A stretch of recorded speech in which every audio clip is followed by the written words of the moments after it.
Nous sommes en deuil, nous avons perdu un père, un maître, et tout ce qu'on peut dire, nous n'avons pas les moyens de réaliser qui était Rav Kanievski. La vraie force de Rav Kanievski, et ce qui pour nous doit être un message, c'est sa Torah. On peut vous raconter beaucoup de miracles qu'il a fait. Il y avait des miracles, il y avait des choses qui sont au-delà de la raison. C'est pas pour nous. C'est très beau, ça prend le cœur, c'est magnifique, mais c'est pas ce qu'on recherche. On doit sortir de ces quelques paroles avec quelque chose qu'on doit prendre sur nous. On a perdu quelque chose, on doit prendre sur nous quelque chose. On a perdu quelque chose, on a perdu un gadol. Mais j'aimerais quand même dire un mot sur la situation qu'il y a actuellement à travers le monde, parce que je pense que ça a encore matière à réflexion. Le Chafetz Chaim, il y a à peu près 80 ans, a écrit une lettre. Dans cette lettre, il ramène un verset qui figure dans le prophète Tzfania, marqué Ichati goyim nasham upinotam ichavti chutotam. J'ai détruit des nations, leurs villes sont désertes, j'ai détruit leur palais, plus personne ne passe là-bas. De quoi il s'agit? Donc, Dieu parfois, Hachem, il envoie parfois des catastrophes. Et le verset d'après, dans Tzfania Per Gimel Pasuk Zayin, Amarti, j'ai dit Artiri oti tikri musar, regarde-moi et prends sur toi la morale, velo ikaret mona, qu'il n'y ait pas d'autres catastrophes. Pourquoi le Chafetz a écrit cette lettre? Parce que il y a eu une catastrophe naturelle, une intensité inimaginable en Europe. Le Danube est sorti, il y a une crue qui a dévasté une grande partie de l'Europe. Il y a eu un nombre inimaginable de morts, il a tout rasé. Le Chafetz Chaim, il a écrit cette lettre, il dit voilà, c'est ce que le Navi, le prophète Tzfania, il a écrit que Dieu dévaste parfois. Mais pourquoi il dévaste? Le Chafetz Chaim a écrit En pouranu balolam elavishi Israël. Là pour Anout, les désastres viennent pour nous. Le Chafetz Chaim, il dit faites attention parce que si vous n'allez pas vous améliorer, il risque d'y avoir bien pire. Et là, il y a eu la Deuxième Guerre mondiale, mais Hachem, il a pris le Chafetz Chaim avant cette Deuxième Guerre mondiale. Il n'était plus là. Akashbourg a montré au monde pendant 2 ans les limites de la technologie, l'incapacité du monde médical,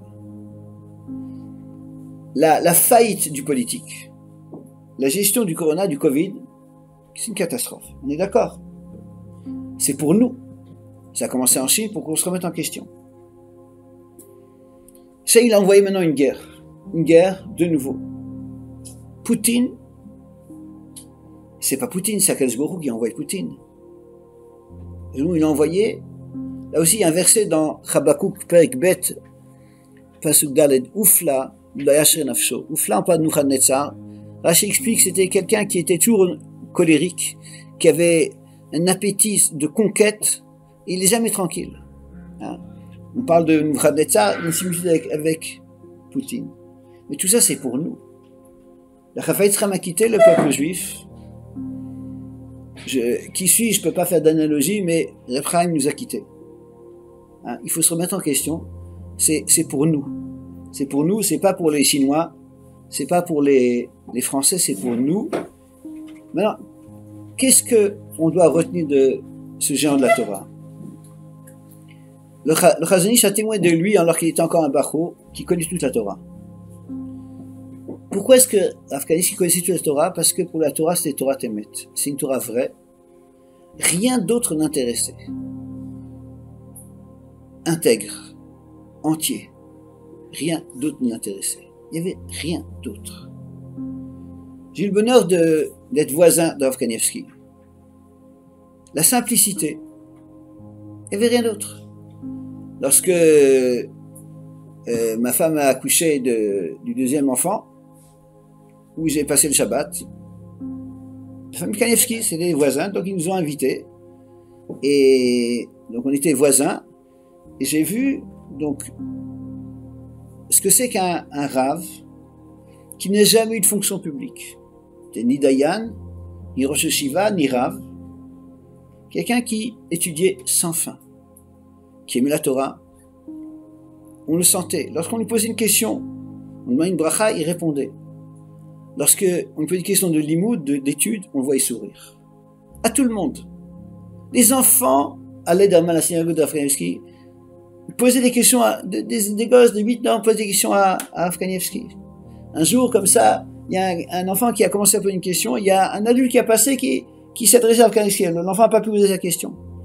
C'était à la sortie de Shabbat, à l'Ederman, il y a comme ça, il n'y a pas de lumière, parce que ça ne sert pas à écrire, c'était Shabbat, donc à la sortie de Shabbat, les enfants, ils avaient chacun leur tour pour allumer la lumière. Alors le gosse a vu qu'il ne pouvait pas poser la question, il allait allumer la lumière. Il se retourne, et Rav Kanievski l'appelle Maratita Lishol.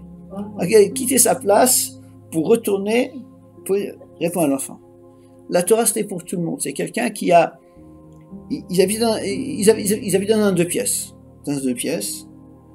Je me rappelle qu'un soir, je suis allé poser une question à Rav Kanievski, c'était la veille du mariage de la ma dernière fille. Donc il y avait 2 pièces, la chambre à coucher parentale, dans laquelle il y avait le frigo. Tout le monde pouvait rentrer dans le frigo, se servir du frigo.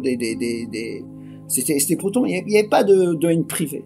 Et la chambre où il étudiait, la Kala, la veille de son mariage, était couchée dans l'entrée, bien couverte, etc. C'est comme ça que les 8 enfants ont grandi. Dans la simplicité. On peut être un géant de la Torah, n'avoir aucun poste officiel et vivre avec des vraies valeurs de Torah. À l'époque, en Israël, il y avait très peu d'argent. Il y avait la pauvreté. Le Chazon Ish, je crois qu'il a vécu 60 ans avec le même costume. Et on ne changeait pas d'habit. Un jour, comme ça, il y a quelqu'un qui a offert à Rav Kanievski un nouveau costume. Bon. Il allait demander au Chazon Ish, qu'est-ce qu'on fait comme bracha? Il dit, Shechianu. Il dit, mais si on n'a pas Shechianu, il faut être content. Pour moi, ça... Non. Chazon Ish lui a dit, non, tu peux pas faire la bracha. Alors, il y a Nosson Einfeld qui voulait vérifier si vraiment l'histoire était vraie ou pas. Alors, un jour, il a demandé à Rav Kanievski, est-ce que si quelqu'un a acheté un costume, il n'est pas content, est-ce qu'il se fait la bracha ou pas? Il a dit, moi, c'est m'arrivé, moi, je me rappelle, j'ai demandé au Chazon Ish, je lui ai dit, donc c'était évident, Rav Kanievski pensait que c'était tout comme ça. Ouais. Alors, une fois, son petit-fils, Rav Dalion Exberg, j'ai encore parlé ce matin, mais Saba, qu'est-ce qui t'apporte la simcha? La Torah. La Torah. Il y avait un bonheur, une joie de vivre, un bonheur. Et un soir, je marche dans la rue, il y a un petit parc comme ça, Sdeot Ramban à Bnei Brak. Je sais pas, à 9h10 du soir, qu'est-ce que je vois? Rav Kanievski, assis sur un banc, à côté de son fils, le dernier choki. Il avait 13-14 ans. Il prenait le temps de s'occuper des enfants aussi. C'était un père pour tout le monde.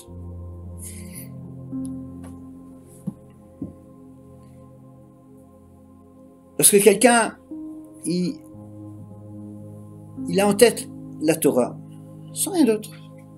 La Torah, avec une connaissance de la Torah, sans aucune fausse modestie, c'est incompréhensible, inimaginable. Il a écrit des dizaines de Sfarim, des livres que personne au monde aujourd'hui peut réaliser avec des ordinateurs. Il écrit ça sans ordinateur. Sa connaissance de la Torah, quelque chose qui... Et on peut pas l'expliquer. D'où est-ce que ça vient? À partir du moment où rien d'autre m'intéresse, il n'y a que la Torah, alors c'est normal. Mais aussi la modestie. Je me rappelle, en tant que voisin, la rabbinite, elle m'a dit un jour, lorsque j'ai une she'ela sur un légume, elle me disait Chaim, il répond pas, il m'envoie chez Rav Gedali en bas, en dessous de le rez-de-chaussée, il y avait la modestie, il répondait pas lui-même à ses propres choses. Rav Kanievski, il y a eu 2 phases dans sa vie. La grande partie de sa vie, il répondait que aux questions de Torah. Tout ce qui était les questions de politique. Et un jour, il y a une fois un député qui allait chez Rav Kanievski. Et Chol HaMoed, il s'est présenté et il a... Voilà, je suis Chaver Knesset, etc. Et Rav Kanievski lui a donné une bracha. Yiratson, shetit pater mise. Tu démissionnes rapidement. Chez tout chassid l'ilmod, tu puisses étudier. Il était très sincère. Il souhaitait ce que... Donc là, Rav Kanievski, tant que son père vivait, ne répondait aucune question de comportement public. Mon beau-père m'a raconté, il était Ram Chutzlaet, il arrivait, il connaissait bien, c'était un ami de Rav Kanievski, et donc il arrivait chez Rav Kanievski, il avait des questions. Des questions qui étaient liées à la Torah, Rav Kanievski répondait. Dès qu'il c'est un problème de communauté, etc., Rav Kanievski se remettait à étudier. Et lorsque son père l'a quitté, c'est là qu'il a commencé à répondre à ces autres questions.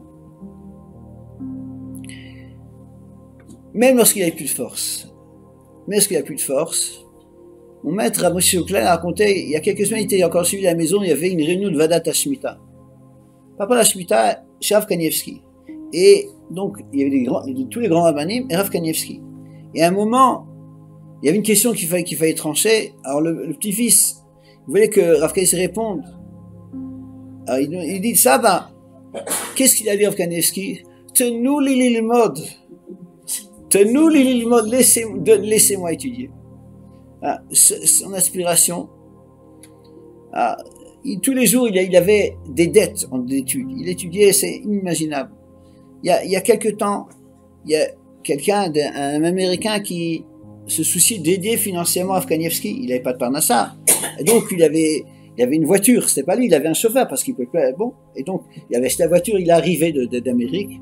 Et donc, les petits-fils ont dit, et donc, le Rav Kanievski, c'est quelqu'un qui avait une akata tov, etc. Il n'avait pas la force. Voilà. Il n'avait pas la force de s'adresser à lui, il était très très faible. Et ce donateur, après, il a vu en sortant que Rav Kanievski, il avait toujours, dans la Gemara, il suivait avec une enveloppe. Il mettait une enveloppe pour suivre tous les jours 7 pages de Bavli, Yerushalmi, etc. Malgré les dernières forces, pourquoi c'était pour l'étude de la Torah. Alors quand même on n'a plus de force à les autres, on étudie la Torah. Parce que c'est ça. Marquez celui-là qui est l'Omet Torah Lishma, qui apprend la Torah, le Shem Shamaim, Zochet Dvarim Arbe. La force de Kanievski, c'est pas le miracle, c'est la Torah. La Torah, c'est pas la Kabbalah, c'est pas un Mkoubal. C'est marqué la Mishnah dans votre, celui qui apprend Torah Lishma, qui veut vraiment être intègre. Et c'est ce qu'on doit apprendre de nous. Notre manière de vivre la Torah doit être manière intègre, sans calcul, sans hypocrisie. Rechercher les maîtres. On n'y arrive pas toujours, mais chercher. Quelqu'un qui vit avec cette valeur, cette recherche de Torah et rien d'autre. Zoché les Dvarim Arbe. Il voit des choses. Alors, une anecdote personnelle. Là, si je peux me permettre, il y a une trentaine d'années, il y a eu la guerre du Golfe. Un peu plus. Bon. Ça a été un des échecs les plus cuisants du ministère de la Défense et des services secrets israéliens. Pourquoi? Parce qu'un arabe, Saddam Hussein, pendant 6 mois, il a rendu tout un État fou. Pendant 6 mois, tout l'État, tous les Juifs habitant en Israël étaient terrorisés par des gaz qui n'existaient pas. Donc il s'est moqué de nous. Pendant 6 mois, c'était la terreur. Pas des masques à gaz, des rubans et des... Bon. Ma belle-sœur qui est voisine de Rav Kanievski m'a raconté lorsqu'il y a eu les premières sirènes, Rav Kanievski ouvrait les fenêtres. Qui a eu raison? Rav Kanievski. Alors, mesdames, je ne sais pas si vous avez entendu les sirènes. La sirène fait peur. C'est fait pour ça. J'avais un enfant. Il avait peur. Et je l'ai pris chez Rav Kanievski. C'était au début de la guerre. Personne n'allait savoir ce qui allait se passer. Je rappelle qu'il y a un missile qui a atterri à la fin de la guerre dans le désert d'une base américaine. Il a fait 60 morts. Hein, ils n'ont pas envoyé des Legos. Hein, bon. Rav Kanievski l'a dit à mon fils. Il a dit en ivri, tu vois, ici c'est Bnei Brak, ici il y a comme un toit de Torah. Il a fait ça avec sa main. Ici, il n'y a aucune fusée aucun missile qui peut tomber. Il y a un missile qui est tombé à côté de Katek, dans les champs derrière Bnei Brak, un autre à Ramat Gan, la rue limitrophe de Bnei Brak, aucun. Sur notre maison, il y a un missile qui a survolé. L'effet le nombre de chocs a fait que la vitrine maison en dessous chez nous s'est fêlée. Donc, on ne sait pas qu'il n'y avait pas du missile, mais rien n'est tombé à Bnei Brak. Et ça, c'était au début de la guerre. D'où ça vient de la Torah. Et ça, on n'a plus maintenant. On n'a plus. On n'a plus. Il faut savoir que nous devons tous nous remettre en question. Nous remettre en question parce que nous sommes orphelins. Avi, c'était notre père spirituel. Il aimait tous les juifs. Il se souciait de tous les juifs. Il voulait que tous les juifs s'approchent de la Torah. Qu'est-ce qu'on doit prendre sur nous? On doit prendre quelque chose sur nous. Pourquoi? Parce que quand le Chavis nous a dit, une situation historiquement, il y a une guerre en Europe, faut pas l'oublier. Il y a eu, que je vois montrer les limites de l'homme, ce que le Navi nous dit, et ce Gadol, qui était le tzaddik qui protège, n'est plus là.